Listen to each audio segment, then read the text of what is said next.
Bonjour à toutes, bonjour à tous. Nous sommes vraiment ravis de vous retrouver pour cette nouvelle édition du Droit de savoir. Émission qui est dans la continuité de la précédente émission de février dernier sur la directive Omnibus, sur la stratégie d'investissement détail dite RIS.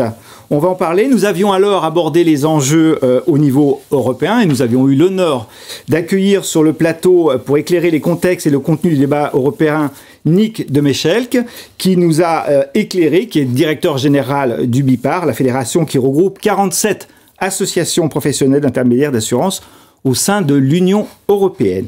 Vous pouvez d'ailleurs retrouver cette émission, si vous le souhaitez, sur le site L'assurance à mon mouvement. Elle s'appelle Directive Omnibus, quelles nouvelles obligations pour le distributeur, point d'interrogation.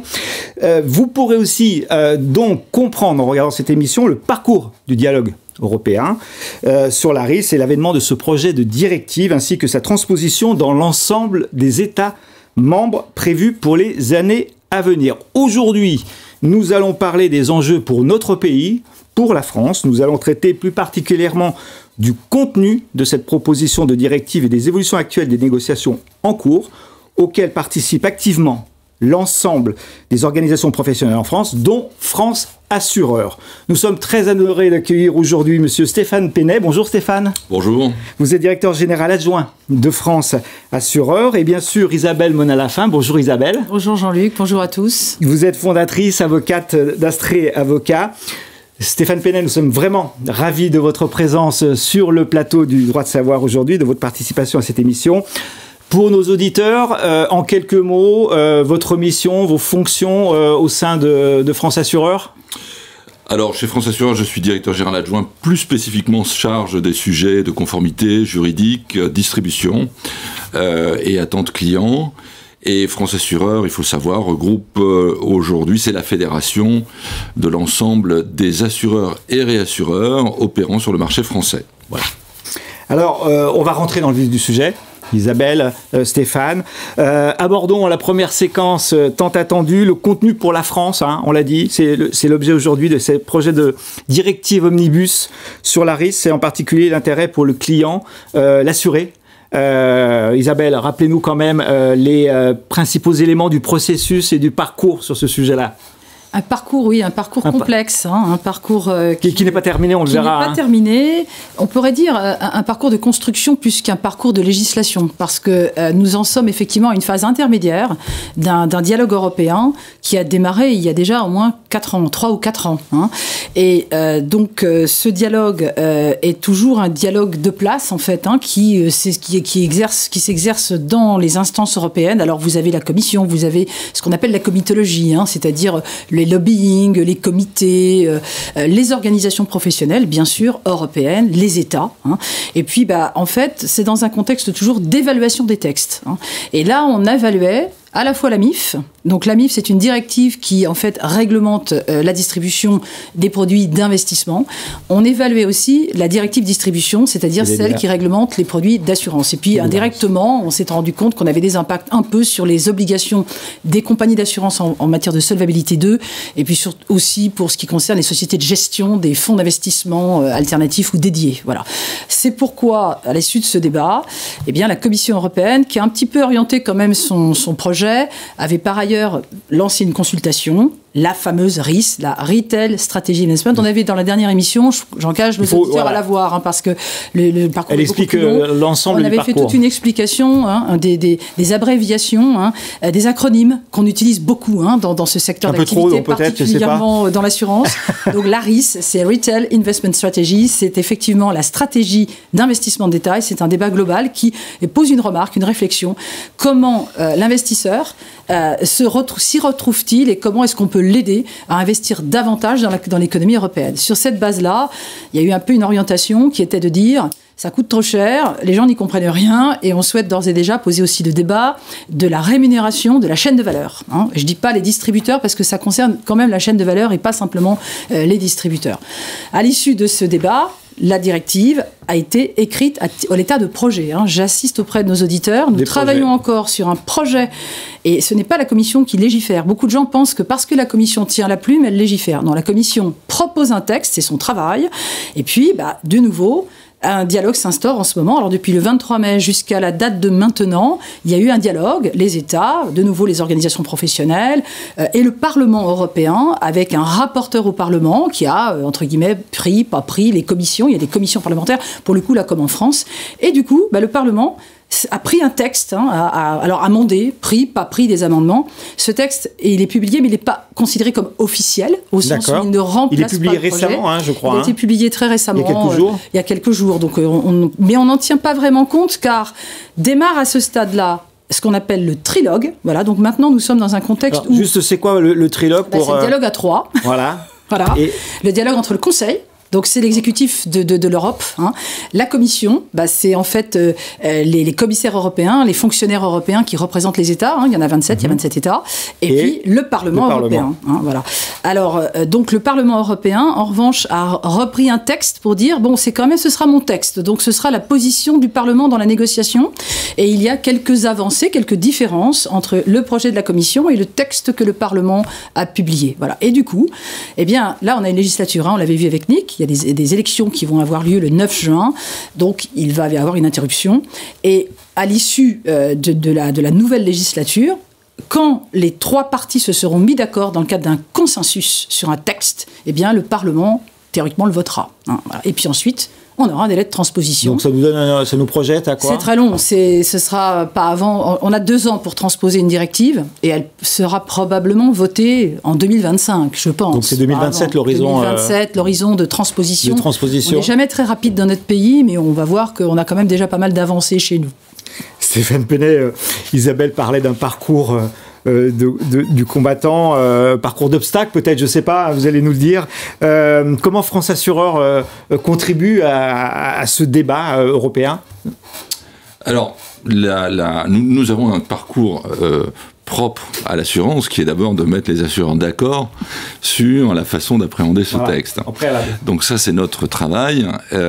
En réalité, lorsque nous avons reçu le premier jet de la RIS, nous l'avons analysé, nous en avons vu les enjeux, nous avons essayé d'éclairer nos assureurs, les assureurs membres de France Assureur, et on leur a présenté, et en leur disant, dites-nous, qu'est-ce qui vous semble bon, moins bon, quels sont les objectifs que vous nous donnez à nous, France Assureur, par rapport à ce texte.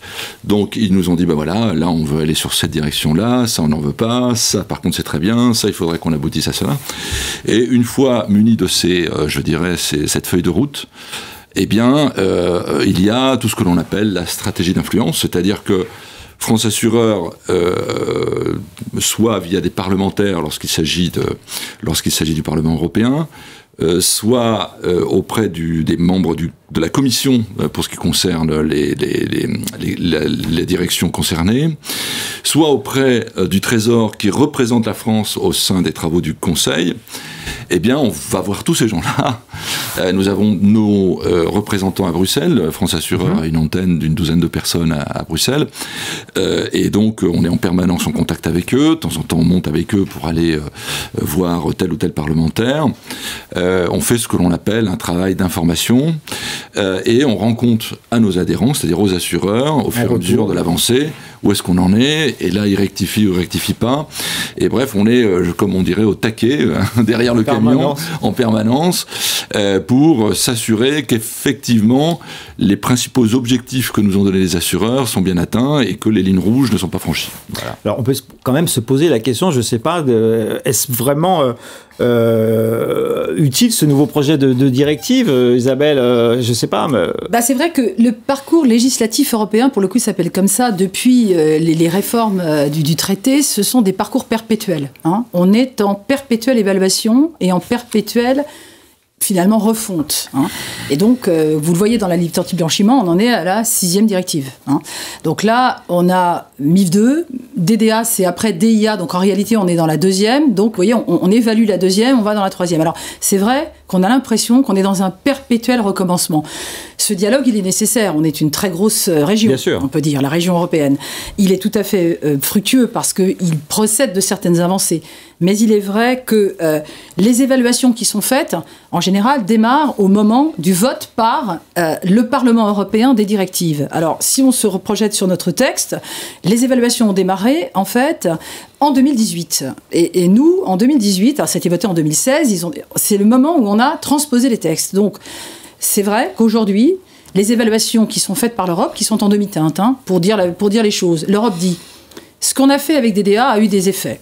On a considérablement amélioré les informations fournies aux consommateurs et on a quand même fait progresser le devoir de conseil. Donc, manifestement, il y avait déjà effectivement... un manquement. Il a été constaté dans l'évaluation qu'il y avait quand même du mieux. Néanmoins, et c'est là la demi-teinte, il y a cette évaluation négative sur ce qu'on appelle la performance pour le client, c'est-à-dire la sensation que le client n'a pas encore suffisamment de clarification, de clarté, et n'est pas suffisamment armé pour pouvoir investir en connaissance de cause dans l'économie européenne. Alors je rappelle que l'objectif, c'est vraiment ça, c'est que l'investissement de l'argent des Européens aille dans les entreprises européennes, essentiellement pour financer la transition écologique, le dérèglement du climat et l'économie européenne, qui doit de toute façon renforcer effectivement ses fonds propres et sa compétitivité par rapport au monde.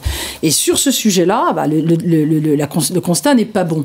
Et c'est là où effectivement, les propositions sont extrêmement précoces et c'est ce qu'on va voir, c'est que ce texte propose des choses, mais que nous avons, nous, déjà chez nous, entrepris qui sont en cours d'entreprise et qui n'ont pas pu être évalués, qui ne peuvent pas être évalués. C'est trop tôt. Donc c'est vrai que c'est ce sentiment un petit peu d'empiler la législation sans se donner le temps de la digérer. Hein. Mais est-ce que dans cette proposition de directive, il n'y a pas un petit peu de parti pris de votre point de vue, Stéphane Penet ?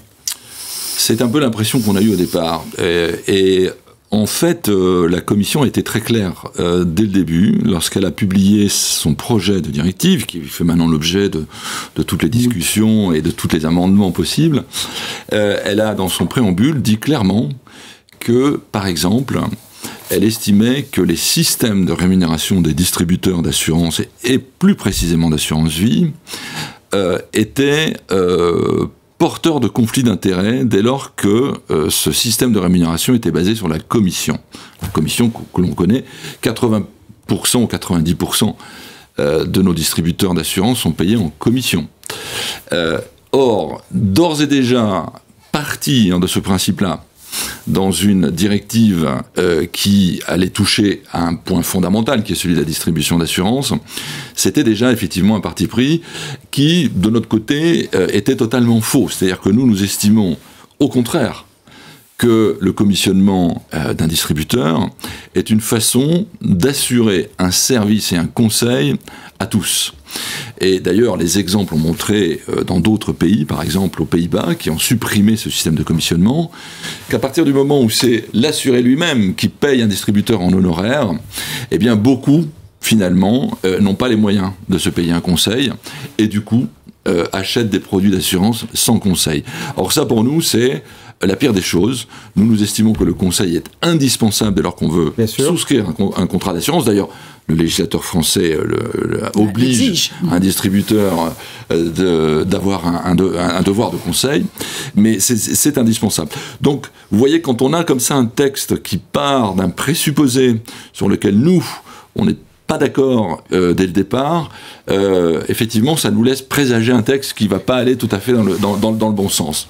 Il y avait un autre point aussi qui était très clair et qui ressortait clairement de ce texte, c'est qu'il y avait un a priori d'une faible valeur ajoutée des produits, ce qu'ils appellent la value for money, c'est-à-dire que ces produits, pour beaucoup, avaient un rapport qualité-prix qui était mauvais. Et donc, ils sont partis sur des bases de véritablement encadrer l'activité des assureurs, d'encadrer, je dirais, la création même de valeur ajoutée de ces produits, ce qui est une intrusion dans la liberté d'entreprendre qui était quand même assez incroyable venant de l'Europe. Donc, ça partait assez mal au départ. Oui. Heureusement, après, les discussions ont pu avoir lieu et calmer les choses. Il y avait des présupposés sur les professionnels du secteur, sur les produits, et cet état d'esprit que vous signalez dans le cas présent. Et puis effectivement, en ce qui concerne la France, on l'a un petit peu évoqué tout à l'heure, Isabelle Monin à la fin, mais on avait déjà des dispositions prévues dans ce projet de directive Voilà, en fait, ce qui s'est passé, c'est que compte tenu de ce débat qui s'est finalement engagé au moment où nous, on transposait, depuis le 1er octobre 2018, la MIF, c'était très peu de temps avant. Hein. Donc, on avait les conseillers en investissement financier, le monde de l'investissement et de l'assurance qui se sont vus un peu évoluer sur les mêmes trends, en fait, quelque part. Qu'est-ce qui s'est passé ? En fait, je pense que nos autorités, alors nos accords de place, parce que on va en parler, mais il y a un certain nombre de choses qui ont été tout de suite faites, entreprises, pour venir, finalement, en rajouter sur l'ordonnance du 16 mai et le décret du 1er juin, qui sont les deux textes de transposition de la directive distribution pour l'assurance, et puis le règlement général de l'AMF et les positions de l'AMF pour ce qui concerne, il ne faut toujours pas oublier que l'investissement financier, il est piloté par une autre autorité de contrôle, et ça c'est toujours aussi important, c'est jamais facile pour nos auditeurs qui sont conseillers en gestion de patrimoine et qui ont ce qu'on appelle le millefeuille statutaire, c'est-à-dire qui répondent à toutes ces législations, c'est pas simple pour eux. Donc, nous, en réalité, on était déjà dotés, nous sommes déjà dotés d'un maximum de lois molles, ce qu'on appelle en anglais la soft law, la loi molle. C'est-à-dire que, qu'est-ce que nous avons ? Nous avons un certain nombre d'abord d'accords du CCSF. Je rappelle que le comité consultatif du secteur financier, c'est une instance de place qui réfléchit et qui prend un certain nombre d'avis et qui, en fait, avait déjà pas mal fait des choses sur la lisibilité des contrats, l'harmonisation des... Vous voyez, donc des choses qui consistaient à déjà travailler sur qu'est-ce qu'on peut faire pour améliorer l'approche du consommateur, de sa confiance dans l'assurance. On a eu évidemment cette recommandation ACPR qui est intervenue le 17 juillet dernier, qui fait quand même 12 pages et qui préempte beaucoup le débat de cette directive. Alors, elle est, je rappelle, omnibus parce qu'elle fusionne plein de directives. Elle est omnibus sur ce dispositif de stratégie d'investissement. Donc, tous ces dispositifs textuels, en fait, nous, on est en train de les mettre en place. Nos acteurs, on l'a vu la dernière fois, sont pas prêts du tout. On est vraiment en cours. Et du coup, c'est vrai que ça, c'est un petit peu aussi le présupposé qui s'est instauré, c'est-à-dire dire, attendez, laissez-nous faire. À quoi cela sert-il de nous en remettre un autre texte quand nous sommes en train de le faire ? Alors, ce qui se passe chez nous, Jean-Luc, c'est que, par contre, on investit, nous, essentiellement l'assurance dommage. Le texte européen qui nous est proposé ne vise quand même principalement que l'épargne. On voit bien qu'il s'agit d'investir son argent dans des produits d'épargne. C'est-à-dire confier son argent à des gérants d'actifs qui vont investir dans les entreprises européennes.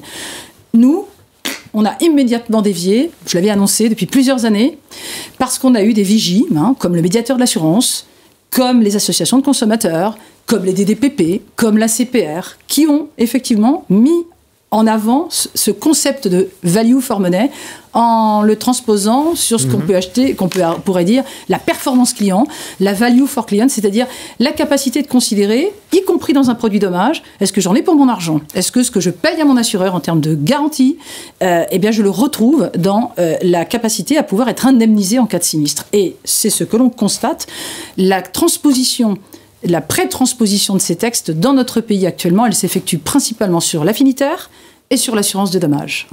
D'accord. L'autorégulation d'une certaine façon, mais aussi un focus assez fort sur la formation. Et vous avez raison, c'est un point majeur. La directive aborde par ailleurs tout ce sujet de la professionnalisation des conseillers. C'est un sujet assez fort dans la directive.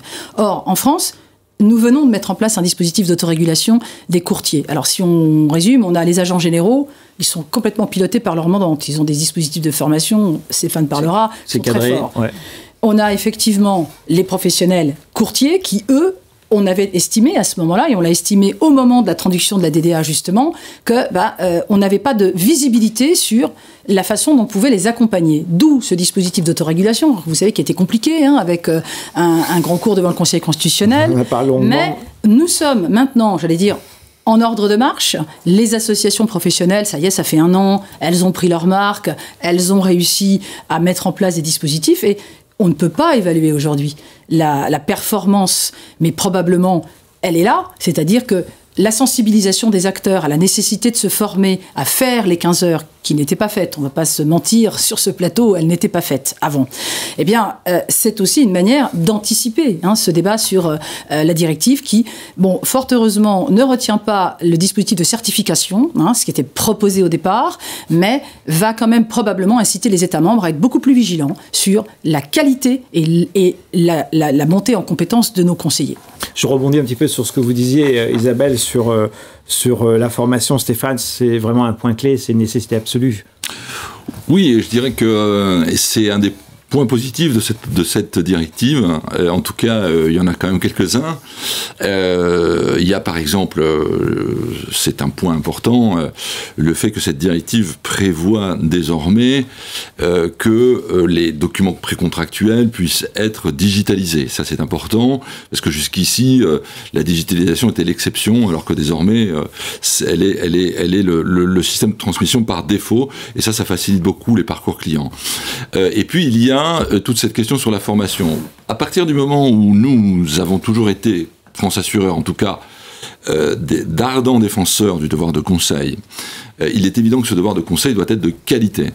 Et ce devoir de conseil doit donc être fourni par des gens formés, et des gens compétents et des vrais professionnels. Je pense qu'on a globalement en France des distributeurs qui sont extrêmement bien formés, qui sont des professionnels. Il y a peut-être des améliorations ici ou là, sur des thématiques ou autres. Par contre, et c'est là aussi où la directive est très positive de notre point de vue, il y a un autre point important qui doit être développé, et là pour le coup, il est peut-être insuffisant dans notre pays, c'est ce que l'on appelle l'éducation financière. On va en revenir. Ouais. Et l'éducation financière, c'est fondamental. Pourquoi ? Parce que lorsque vous regardez toutes les initiatives que propose cette directive, en réalité, elles partent de quel constat ? Elles partent d'un constat de dissymétrie entre la connaissance que peut avoir un particulier de comment fonctionne l'épargne, de comment fonctionne une assurance vie, et ce qu'en connaît son distributeur ou son producteur. Et cette crainte d'une telle dissymétrie, si vous voulez, quand j'achète une voiture, à la limite, aujourd'hui, je dis pas que certains en savent plus que les vendeurs, mais en général, vous pouvez discuter d'égal à égal. Vous savez ce que ça veut dire, les options, etc.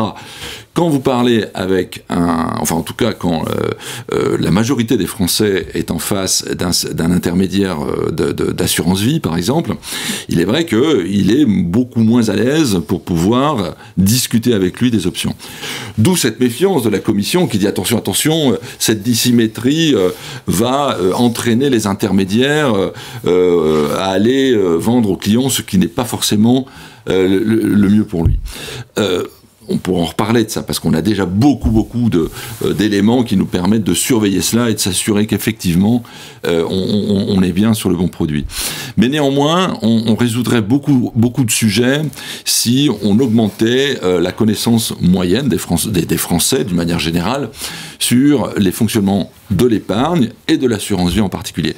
Et ça, nous faisons, nous, chez France Assureur en tout cas, feu de tout bois pour pouvoir aider à cette diffusion de l'éducation financière. Vous avez des programmes particuliers On a des programmes, on participe notamment au programme EducFIC. Vous savez que la Banque de France a été choisie comme référent en France pour pouvoir développer les programmes d'éducation financière. Donc nous travaillons beaucoup avec eux. Nous avons fait énormément de documents, de leaflets, etc. sur, par exemple, je donne un exemple, mais on parle beaucoup, vous savez, des préférences ESG. C'est-à-dire, je veux investir dans une assurance vie responsable. Seulement, les gens, ils savent pas ce que ça veut dire. Ils savent pas où va cet argent. Ils savent pas à quoi ça correspond. Donc, nous avons fait un petit document qui explique de manière très claire ce qu'est une assurance responsable. Donc voilà.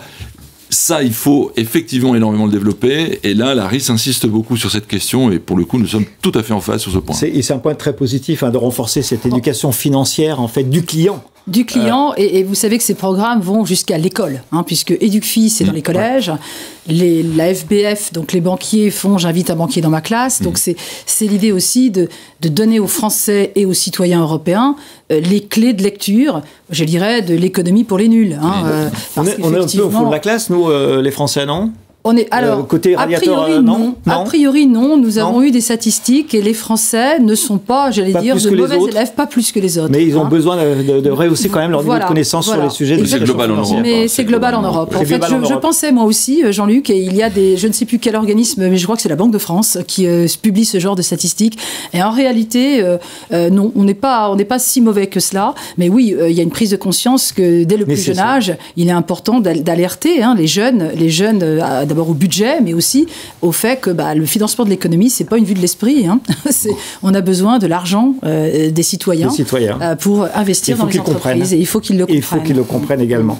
On va passer maintenant à deux sujets principaux. Les deux sujets phares de cette directive. Les deux sujets phares. Le concept qu'on a un peu ébauché de value for money aujourd'hui sur les enjeux, hein, bien sûr, et ensuite les problématiques de supervision, et plus généralement du projet d'encadrement des offres de produits et des tarifications au travers d'un benchmark européen. On verra, les mots ont un sens tout à l'heure, envisagé par cette directive. Alors cette notion cette fameuse entre guillemets notion de value for money, Isabelle, qu'est-ce que vous en pensez? C'est là où on va parler anglais, for nobody. Value for nobody, value for somebody. For somebody. Quand je le disais dans notre préparation, quand on commence à parler anglais, c'est qu'on n'est plus très sûr de ce que l'on dit. Bon, historiquement, pour rappeler à nos auditeurs, ce concept, effectivement, il est né de ce qu'a expliqué Stéphane sur cette espèce de crispation par rapport d'abord à une terminologie très culpabilisante, puisqu'on parle d'inducement pour en fait viser globalement les rémunérations. Donc, effectivement, il y a eu quand même un petit vent de panique au sein de la chaîne de valeur qui est le distributeur, mais aussi le concepteur du produit, le gérant. Parce qu'il y a dans une chaîne de valeur, il n'y a pas que celui qui vend. Il y a celui qui conçoit, puis il y a celui qui gère. Il y a le service associé. Je rappelle que l'assurance, comme l'investissement, il n'y a pas que l'acte de transmission. Il y a derrière tout un service qui doit être rémunéré parce que c'est un service à haute valeur ajoutée et à haute responsabilité. Et ce débat, il est né, je crois, à la première directive distribution, intermédiation, puisque je rappelle que le débat sur la suppression des commissions, en 2002, il existait déjà. Et on a eu ce fameux courtier petit c, qui a été le premier repêchage du sujet, où on a dit le courtier ne pourra révéler sa rémunération qu'à la demande du client, que lorsqu'il est en mesure de proposer, etc. Donc, vous voyez, on est vraiment sur un serpent de mer qui ressort assez régulièrement. Je rappelle aussi à nos auditeurs que, historiquement, c'est la Direction générale de la concurrence qui pilote la Commission européenne, parce que c'est la directive de 86, c'est le premier traité. Et du coup, pour les gens de la concurrence, ils se disaient c'est pas logique d'être payé par son fournisseur quand on est censé défendre les intérêts de ses clients. On était parti sur cette espèce de paradoxe qui choquait nos commissaires européens en disant mais attendez, comment pouvez-vous justifier de défendre les intérêts de votre client quand en réalité vous êtes payé par l'émetteur ou par le fournisseur? Donc vous voyez, c'est un débat qui date depuis très très longtemps. Aujourd'hui, l'ARIS quand même, je dirais, à décrisper le sujet. On est plus sur, je dirais, un sujet... Enfin, on entend encore beaucoup des gens qui focalisent ce débat sur la rémunération. Bon, c'est réglé, mais c'est pas réglé de façon définitive, mais on va dire que je pense que le message que vous avez fait passer tout à l'heure, consistant à dire « Arrêtons de dire que la commission n'est pas un bon mode de rémunération », parce que ça, je pense que c'est compris. On y ajoute tout un environnement, j'allais dire, de performance, c'est-à-dire il faut maintenant que les acteurs qui conçoivent, qui vendent et qui gèrent s'attachent à montrer la valeur ajoutée et donc à expliquer aux clients en quoi la rémunération qu'ils perçoivent, finalement, elle a du sens par rapport aux objectifs, mais aussi finalement à ce que j'en ai pour mon argent, au rapport qualité-prix. Le fameux rapport qualité-prix. Et je rappelle que cette législation qui est ancrée dans l'épargne au niveau de la directive, elle adresse quand même l'assurance non-vie, il ne faut quand même pas l'oublier. Le texte le prévoit également. Et on sait que dans notre pays, cette notion de performance, elle est clairement écrite dans la recommandation ACPR du 17 juillet 2023. Donc, il faut vraiment qu'on considère ce concept comme un concept finalement de gouvernance. Et c'est là où on transpose en fait le sujet sur les organismes, c'est-à-dire les banques, les émetteurs, les compagnies d'assurance, les distributeurs et les gérants. Et du coup, ces dispositifs de gouvernance, on en a vu lors d'une émission avec le médiateur, qui s'appelait, vous rappelez, quand est-ce qu'on s'y met? On est en train de s'y mettre. Parce que finalement, c'est maintenant en France que, sous l'égide de cette recommandation, qui propose des solutions aussi, d'alternatives à la suppression des commissions, c'est ma position. Je pense que si on ne fait pas ce travail, ça reviendra. La directive nous dit que... À un moment ou à un autre, elle nous donne un sursis. Elle dit, ok, j'ai compris, mais néanmoins, on évaluera. Et puis, si on évalue que ça ne marche pas, on remettra sur la table cette histoire. Et donc, la contrepartie que nous propose aujourd'hui la France, et ce que nous propose aussi la directive, c'est vous devez en fait envisager votre stratégie de façon globale et transverse. Les concepteurs, les distributeurs, les gérants, qu'est-ce qu'on fait pour que le produit qu'on met sur la table, il ait du sens pour le client. Il ait des équilibres et la rémunération n'est qu'un sujet parmi tous les sujets. Donc vient se greffer ce nouveau concept aussi de... Je ne sais pas comment l'appeler, hein. Alors, comparaison, benchmark, oui. Alors, on dit benchmark, ouais. Voilà. Alors, parce qu'on ne sait pas ce qu'on veut dire. Alors, il y a des consommateurs qui disent ça veut dire... un anglicisme pour... Non, les consommateurs veulent qu'on se soit des dispositifs de comparaison. Et je pense que les professionnels préféreraient plutôt qu'il s'agisse plutôt, j'allais dire, d'un observatoire. C'est-à-dire, l'idée étant de régler une difficulté de lisibilité pour les consommateurs. Alors je dis les consommateurs, les épargnants, c'est quand même que des personnes physiques dans la plupart des cas. Hein. Et effectivement, le projet de directive instaure ce nouveau concept, donc en parallèle et pour justement apporter une possibilité pour le consommateur de comparer. Alors, c'est quand même écrit dans le texte, hein, de pouvoir avoir une possibilité de comparer les produits. Eh bien, on décide de mettre en place ce fameux benchmark. Hein, voilà. Et on est en cours, justement, de négociations sur ce que ça va être et comment ça va se transposer. Et c'est ça la grosse question. Donc, un benchmark qui tiendrait compte, en fait, des coûts, de la tarification, alors, voilà, de la performance, c'est un triptyque. Coût, tarification, performance, c'est-à-dire, en fait, contenu, prix, et puis performance. Et j'assiste beaucoup. Alors le benchmark tel qu'il est prévu ne concernera que les produits d'épargne. Oui. Dans leur sens large, hein, assurance vie, PER, compte titre, produits d'investissement direct. En France, on a beaucoup de référentiels qui se mettent en place et de contrôles qui se mettent en place dans l'assurance dommage. Sur ce sujet. On ne va pas vers la simplification. Stéphane Penet, Isabelle vient de parler effectivement de ce concept de comparaison. Qu'est-ce que vous, France Assureur, vous pouvez nous dire sur cet outil, sur ce dispositif de benchmark ou de référentiel, je ne sais pas comment on doit l'appeler, et comment vous abordez au sein de France Assureur ce sujet-là? Alors d'abord je constate que c'est la première fois que se pose la question de la valeur de produits quels qu'ils soient. Enfin, le concept de value for money vient sur l'assurance. Je pourrais l'avoir, je sais pas moi, pour une automobile, pour je ne sais quel service, bref. Donc c'est quand même étonnant ça, c'est quand même étonnant. Alors on comprend bien l'idée, et encore une fois, je repars de ce postulat de la dissymétrie de connaissances sur les produits entre le client qui peut amener effectivement un producteur ou un distributeur à mener un client là où il n'aurait pas dû aller, ou en tout cas de ne pas lui donner le service ou la valeur ajoutée qu'il attend. Moi d'abord, je crois beaucoup à l'économie de marché. C'est-à-dire que si jamais on est quand même sur un marché où il y a de la concurrence, s'il y a des produits qui ont une mauvaise valeur ajoutée, en général, ils ne durent pas très longtemps. Et c'est étonnant d'ailleurs que ce concept de value for money vienne de l'Europe, qui ne cesse de mettre en avant les principes du marché, de la concurrence, qui sont les meilleurs remparts, dit-elle, pour défendre le consommateur. Bon, mais visiblement, il y a une crainte. Alors, nous ne sommes pas du tout contre le fait qu'il y ait ici ou là des contrôles sur le fait que les produits, effectivement, soient des produits qui apportent effectivement une valeur adéquate. Ça ne veut pas dire la valeur n'est pas absolue. Un assuré a toujours des besoins différents, et donc il faut l'amener vers le produit qui répond le mieux possible à ses besoins. Mais vous êtes un peu inquiet quand même de cette façon, non, au sein de... C'est-à-dire qu'il y a deux risques à vouloir mettre en place de tels dispositifs. Le premier des risques, c'est de revenir à un contrôle des prix ou à un contrôle des produits. Et ça, pour le coup, c'est une ligne rouge. Nous avons une liberté d'entreprendre. Il y a de la concurrence entre les assureurs. Tant mieux, cette concurrence est une saine émulation qui fait qu'il y a de l'innovation sur le marché, que chacun essaie de trouver, je dirais, ce qui correspond le mieux aux besoins de ses clients. Ça peut appauvrir l'innovation. Et lorsque l'on crée, je donne un exemple, mais tout à l'heure, Isabelle disait le texte est arrivé au Parlement, donc c'est très bien. Mais aujourd'hui, il y a le Conseil qui travaille sous la présidence belge, et la présidence belge a proposé, je vous donne juste cet exemple, une initiative dans le texte qui serait de demander aux pays membres de l'Union qu'il y ait un contrôle systématique ante c'est-à-dire avant de les émettre, de tous les documents commerciaux liés à des produits d'épargne. Ce qui était le cas autrefois, de temps de la carte. Là, on revient un siècle en arrière. 70. On revient, oui, c'est ça.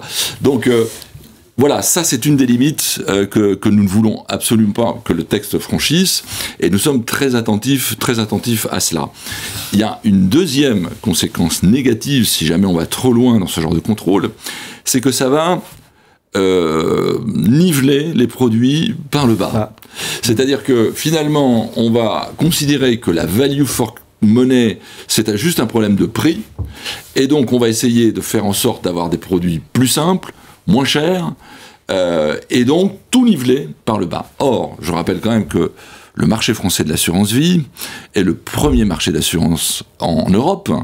Nous avons fait cette année, en ce qui concerne les produits d'épargne, près de 150 milliards d'euros. Les Français sont parmi les plus gros épargnants dans les pays européens. Et dans cette épargne, la France est le pays où les ménages mettent le plus d'argent dans leur assurance vie.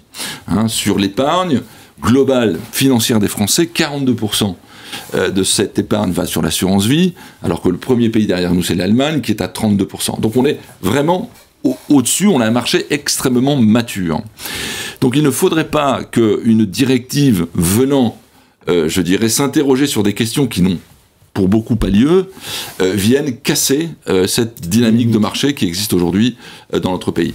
Donc, OK pour qu'il y ait du contrôle de value for money, mais qu'elle se fasse de la façon dont elle se fait d'ailleurs aujourd'hui, c'est-à-dire de manière extrêmement ciblée. On demande aux assureurs de garder des traces de tout ce qu'ils font, il y a des contrôles, si les traces ne sont pas compliantes, comme on dit, avec une politique produit telle qu'elle est définie dans la DDA ou telle qu'elle le sera dans la risque demain, eh bien, on sanctionne l'assureur qui n'a pas respecté ces étapes. Et on a vu récemment des assureurs ça a fait la une des journaux, qui ont été sévèrement sanctionnés. Tant mieux. S'il y en a qui jouent pas le jeu, il faut qu'ils soient sanctionnés. Mais de grâce, ne mettons pas en place pour les quelques-uns qui de temps en temps vont sortir un petit peu de la ligne, un corset qui va nous mettre et qui va nous faire revenir 50 ans en arrière. Ça, c'est le grand risque que nous voyons derrière ce concept de value for money et les dispositifs qui visent à la contrôler. Contrôle, mais pas d'encadrement, si je traduis un tout petit peu de façon rapide. C'est la limite. Contrôle ex post, pas ex ante, et surtout éviter une économie administrée, parce que c'est peut-être vers ça où on irait si jamais on suivait parfois certains membres de la Commission européenne. Oui. Est-ce que vous avez des propositions au sein de France Assureurs justement pour rassurer contre ces assertions, contre ces dispositifs qui semblent arriver? Nous essayons de montrer qu'on peut avancer. Nous avons mis en place récemment, avec d'ailleurs la CPR, puisque nous avons travaillé avec la CPR sur ce sujet, un dispositif, vous le savez, invitant les assureurs à revoir le référencement des supports au sein de qui sont dans leur contrat d'assurance vie, en veillant à ce que ces supports soient effectivement dans la moyenne du marché en ce qui concerne leur ratio performance, leur performance coût. C'est quelque chose qu'on a mis en place, ça s'est fait en bonne intelligence avec la CPR, et c'est quelque chose qui aujourd'hui est opérationnel. Nous travaillons en ce moment avec le CCSF, le Comité consultatif du secteur financier, à un observatoire des produits d'épargne financière, et qui va permettre, là pour le coup, à chacun des particuliers en France, d'aller voir ce que sont réellement les coûts et les performances de chaque type de produit d'épargne qui existe aujourd'hui en France, c'est-à-dire les PEA, les PER, les contrats d'assurance vie, etc. Voilà des choses qui sont, à mon avis, beaucoup plus intelligentes, parce que elles ne créent pas une contrainte et elles ne créent pas une sorte de suspicion sur l'ensemble du marché quant à la value for money des contrats, mais par contre, elles montrent une transparence des assureurs par rapport à ce que sont la réalité de leurs coûts en matière de fabrication et distribution des produits. Alors, je pourrais peut-être un peu poser une question un brin provocatrice. Isabelle Monin-Lafin, est-ce qu'on s'approche d'une économie de l'assurance vie administré, entre guillemets. Vous allez nous dire, en tout cas Isabelle, ce projet de directive renforce la coopération en fait des autorités de contrôle et les pouvoirs octroyés à celles-ci, plus particulièrement l'autorité de contrôle européenne, l'UOPA, et sur le marché de l'épargne et le marché de l'investissement. Est-ce que vous pouvez nous expliquer un petit peu cela? Alors c'est aussi un pan important de ce texte, de ce projet de texte, alors qui de nouveau vient compléter des dispositions qui avaient déjà été introduites dans les directives de 2018 et de 2016, 2014-2016, et donc transposition 2018 et 2017 pour MIF. C'est-à-dire que c'est à ce moment-là qu'on a créé cette espèce de toile d'araignée entre les autorités administratives européennes. Alors elles ont des noms, on avait vu ça la dernière fois, IOPA, ESMA, voilà, bon. On a effectivement en France l'AMF, pour nos auditeurs, l'ACPR, on a la CNIL, enfin bon, dans nos dispositifs, c'est AMF, ACPR. Ces autorités, elles contrôlent les activités d'investissement et d'assurance en France, et en réalité, depuis 2015, elles se sont quand même dotées d'outils vraiment collaboratifs de coopération avec les autorités nationales, l'autorité européenne. Et le projet renforce cela. Alors, encore une fois, il n'y a pas que l'épargne. Il y a eu, en Europe, on se rappelle, un certain nombre de défaillances, et il y a eu aussi un certain nombre de scandales provenant finalement de produits d'investissement vendus dans des pays qui n'étaient pas les pays d'origine des investisseurs et qui avaient des difficultés ensuite pour pouvoir récupérer leur argent, pour être renseignés. Donc l'objectif n'est pas quand même qu'un objectif, j'allais dire, de sanction ou de supervision, mais aussi un objectif de régulation. N'oublions pas que ces autorités, elles ont deux rôles. Néanmoins, bon, il y a quand même dans la directive cette volonté, j'allais dire, d'harmoniser au niveau européen et de confier à l'EIOPA des pouvoirs relativement importants. J'allais dire, bon, on en entend quand même souvent parler beaucoup à la radio, une certaine abandon de souveraineté de nos autorités nationales. Donc ça aussi, c'est quelque chose que nos auditeurs doivent entendre. Et dans la pratique que nous avons, nous, il n'est pas rare, oui, que les demandes qui sont effectuées dans les procédures de contrôle émanent soit de l'EIOPA, donc ce sont des contrôles européens, soit des autorités administratives qui sont dans les pays de l'Union et qui s'adressent à l'autorité pour dire à l'acteur français, écoutez, vous vendez des produits en Suisse, en Belgique, en Italie, en Espagne, nous avons regardé sur notre marché, ça ne va pas du tout, et parfois avec des intrusions directes, effectivement, des autorités dans l'administration, dans l'activité de l'entreprise. Et ça, ce sont des phénomènes nouveaux qui, vous voyez, n'attendent pas le texte, se sont déjà mis en œuvre. Donc voilà, donc cet aspect supervision est aussi un angle important. Alors, il est toujours la même chose. Comme le disait Nick, l'Europe est toujours bouffie de bonnes intentions, et je pense qu'elles le sont. C'est-à-dire qu'il est très important que le marché européen soit protégé. C'est-à-dire qu'en tant que citoyen européen, on soit tout aussi bien protégé quand on se rend en Espagne ou qu'on achète un produit en provenance d'Espagne que quand on l'achète dans notre territoire français. Mais voilà, le sujet est toujours le sujet derrière de la mise en œuvre opérationnelle et de la manière dont c'est traduit dans le quotidien des entreprises et puis finalement des investisseurs. Mais entre la volonté de supervision et la potentielle assurance vie administrée, on en est où là aujourd'hui, moi, Isabelle? Si vous voulez, là-dessus, pour le moment, je partage tout à fait la vision de Stéphane. Je dirais que ce qui s'est passé dans notre pays, c'est que je pense que nous avons pris du retard et que ce retard nous a coûté cher. Nous avons des acteurs, il faut quand même se le dire, qui ont tardé à comprendre que la lisibilité d'un contrat, la capacité pour un client à appréhender justement les garanties, les exclusions dans un contrat dommage, le coût et les frais, on nous en parlait depuis très longtemps. Et il y a une petite résistance quand même du marché à comprendre qu'il fallait apporter plus de lisibilité, apporter plus d'explications. On le fait maintenant, on aurait peut-être dû s'y prendre plus tôt. Eh bien, ça a fait qu'il y a eu une forme d'effet boomerang. Et c'est vrai que, du coup, on a rattrapé par des recommandations de bonnes pratiques qui sont très récentes, qui, à mon avis, répondent aux objectifs, et comme le dit Stéphane, qui sont plutôt des recommandations de régulation et de contrôle a posteriori. D'accord. Mais il est vrai que c'est probablement ce retard dans la mise en place des dispositifs de gouvernance. On est encore dans des situations dans lesquelles certaines entreprises n'ont pas de dispositif de gouvernance. Elles n'en ont pas, c'est très rudimentaire, c'est pas mis en œuvre, et elles le font de façon autonome alors qu'elles devraient le faire de façon collaborative avec leurs partenaires. Un dispositif de gouvernance, c'est transverse. On travaille avec son distributeur, avec ses gérants. On ne travaille pas dans son coin parce que c'est quelque chose qui va mettre en œuvre toutes des équipes. Il y a beaucoup de processus externalisés externalisées, d'où les impacts S2, qui sont très importants dans ces directives, puisque les prestations externalisées sont régulées également. Donc, si vous voulez, je pense que nos dispositifs de bonne pratique, nous les avons négociés au travers des instances de place, des recommandations que les professionnels négocient avec les autorités.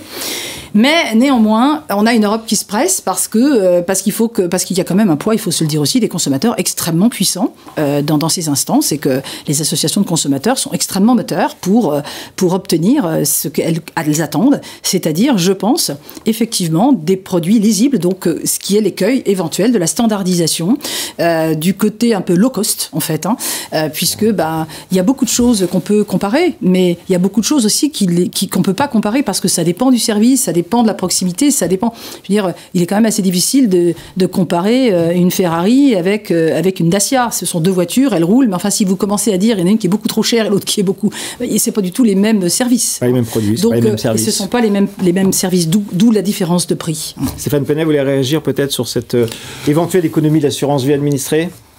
Oui, deux choses. La première, c'est que je crois que la plupart des assureurs, je dirais presque la totalité, s'est mise en conformité avec la DDA en ce qui concerne les gouvernances produits, en ce qui concerne la gestion des conflits d'intérêts éventuels avec les distributeurs. Tout ça a été mis en place et permet d'avoir des garde-fous solides quant au risque, je dirais, de conflits d'intérêts ou de mauvaise vente.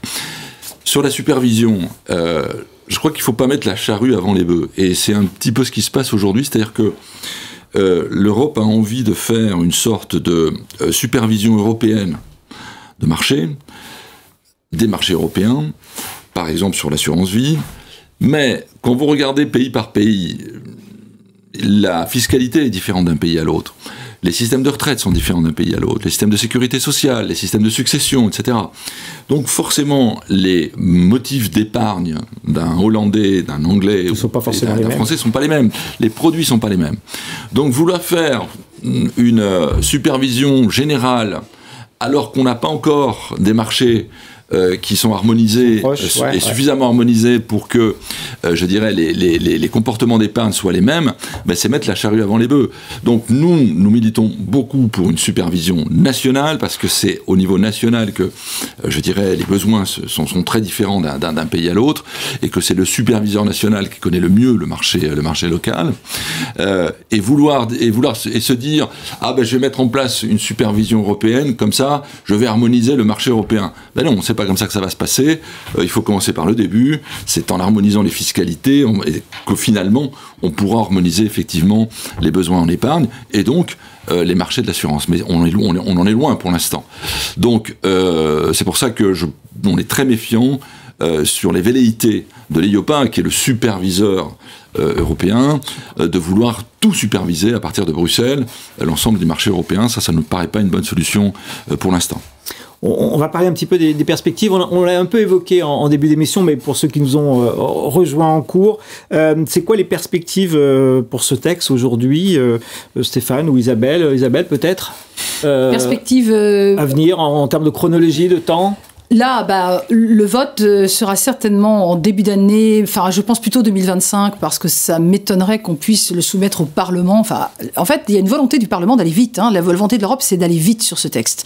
Donc, on nous avait dit que finalement, le trilogue démarrerait pas avant la législature. Finalement, c'est le cas. La législature se termine et le trilogue est en place. Donc, c'était pas tout. Rappelez-vous, Nick, c'est pas ce qu'il avait dit. Donc, vous voyez, ça s'est précipité. Donc, peut-être que la législature future apportera là-dessus. On n'a pas vraiment d'informations, mais on sait que la transposition durera effectivement toujours 2 ans après le vote du Parlement. Ça, c'est un délai, je crois, qui est à peu près permanent dans les directives européennes. À partir du moment où le texte est voté, il est publié au journal officiel, et les États membres ont 2 ans, sous peine d'action en manquement. On n'est jamais très très bons élèves chez nous. Bon, modulo ce qu'on vient de dire. Nous avons déjà un certain nombre de textes. Alors c'est vrai que ce sont des lois molles, comme on dit. Donc parfois que les régulateurs législateur, comme beaucoup de gens, considère que c'est du droit quand c'est une règle, quand c'est dans le code des assurances ou quand c'est dans le code monétaire et financier. Mais voilà, c'est à peu près les perspectives. Donc, je pense plutôt 2028. En fait, ça ferait du 2027-2028 pour une application effective de toutes ces réglementations.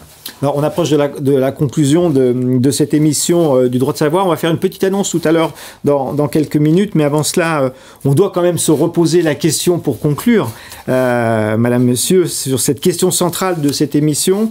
Directive omnibus sur la risque, de value for money, n'est-on pas en train de se demander si c'est une value for somebody, for nobody, for the client? Au final, est-ce utile à quelqu'un qui veut commencer? Qui se lance? Stéphane, Non, je pense que cette directive va certainement être utile. Elle va certainement être utile, et nous sommes totalement en phase d'ailleurs avec la Commission sur le fait de dire qu'il y a en Europe beaucoup trop d'épargne qui n'est pas productive. Or, l'Europe, vous le savez, a besoin d'épargne productive si on veut réussir la transition écologique et digitale. Et ça, c'est un vrai sujet. L'assurance vie peut y contribuer. La France est d'ailleurs en avance sur cette question parce que, je vous l'ai dit, nous sommes le premier marché et en plus, l'argent que nous confient nos assurés est placé à plus de 60% dans les entreprises, et c'est un taux qui est extrêmement élevé par rapport à ce que l'on peut voir dans d'autres pays européens. Donc nous avons en France un système qui fonctionne bien, mais on comprend que l'Europe veuille qu'il fonctionne encore mieux, et que effectivement cette épargne soit davantage orientée sur de la transformation réelle de l'économie européenne. Donc là-dessus, on peut être que d'accord, et je pense qu'elle ira dans ce sens-là. Maintenant, il faut être vigilant à ne pas franchir quelques lignes qu'on a évoquées tout à l'heure. Isabelle ? Je suis complètement d'accord, mais donc elle est très positive. Il ne faudrait pas qu'elle ait un effet contre-productif de défiance des professionnels. De défiance des professionnels. Laissez faire les professionnels, laissez-leur mettre en œuvre les textes qui existent déjà chez nous, qui vont dans ce sens. Les entreprises investissent dans l'économie durable, elles font attention à leur stratégie durable. Je pense que les Français sont très sensibilisés chez nous à ces questions de changement climatique, et je crains qu'un texte supplémentaire ne fasse que brouiller les pistes, finalement, ne pas clarifier les esprits, alors qu'il faut y aller. Il faut y aller, donc laissons faire. Laissons faire, soyons vigilants quand même, mais il faut y aller. Isabelle, nous avons évoqué tout à l'heure le début de cette saga qu'on a commencé en février avec le directeur général du BIPAR, avec sa vision européenne. Aujourd'hui, merci, vous avez apporté la vision sur le territoire territoire français, et vous nous donnez un rendez-vous, Isabelle, pour... Je ne sais pas clôturer, en tout cas cette saga, mais en tout cas c'est la troisième étape, si je puis dire, le 11 juin 2024 pour un événement qui s'intitule Directive Omnibus sur la risque, oui, mais où emmène-t-elle les entreprises? Est-ce que vous pouvez nous en dire un tout petit peu plus, Isabelle? Nous avons décidé de transporter le droit de savoir au sein d'un colloque pour lequel nous avons la grande chance et l'honneur de réunir vraiment les acteurs majeurs de ce sujet, des membres de la Commission européenne, de la CPR, France Assureur, qui nous fera évidemment l'honneur d'être présent, l'ensemble des associations professionnelles qui représentent effectivement les distributeurs, je ne vais pas toutes les citer, mais AGA, PCSCA, CNCGP, Anacofi, la Direction Générale du Trésor, qui est évidemment, comme l'a dit tout à l'heure Stéphane, le représentant de la France dans ces sujets au niveau de la Commission européenne, et bien pour le coup, une discussion autour de table ronde sur ces sujets. Alors ils sont beaucoup plus vastes parce qu'on aura évidemment plus de temps, et évidemment ce colloque sera sur invitation, mais je rappelle avec la nécessité de s'inscrire. Oui, les places sont limitées. Voilà, les places sont limitées, et vous le savez, on ne rentre plus aujourd'hui dans un lieu sans donner son nom et son prénom, donc effectivement on est très heureux, très motivés, alors très anxieux sur la préparation de ce colloque, mais il clôturera effectivement cette session d'émission sur ce projet de directive qui va occuper notre vie professionnelle pendant les années à venir. En tout cas, merci Stéphane Penet de votre présence. Je rappelle que vous êtes directeur général adjoint de France Assureur. Merci Isabelle encore d'avoir préparé et créé cette émission Le droit de savoir. Vous êtes fondatrice d'Astrée Avocat. Merci aux auditeurs et on vous donne un rendez-vous, vous l'avez entendu, le 11 juin après-midi pour l'événement sur la directive Omnibus dite RIS. Où emmène-t-elle vos entreprises? C'est dans l'après-midi et puis peut-être pour une prochaine émission du droit de savoir à la rentrée. À très bientôt et merci. Merci.